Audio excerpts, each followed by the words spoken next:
In today's video, I'm going to show you how to replace the ink cartridges in your Canon Pixma TR4723 all-in-one printer. So the first step is to switch on the printer, take the ink cartridges out of the plastic packaging and remove their seal.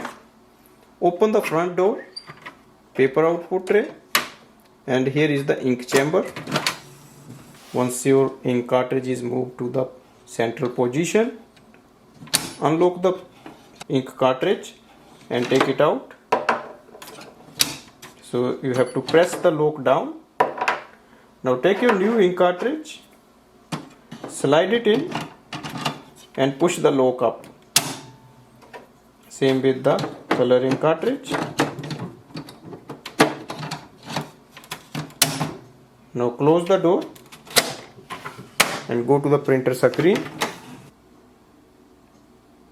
Once you see the copy, that means the ink is installed successfully, and now we can start using this printer for printing. Thanks for watching.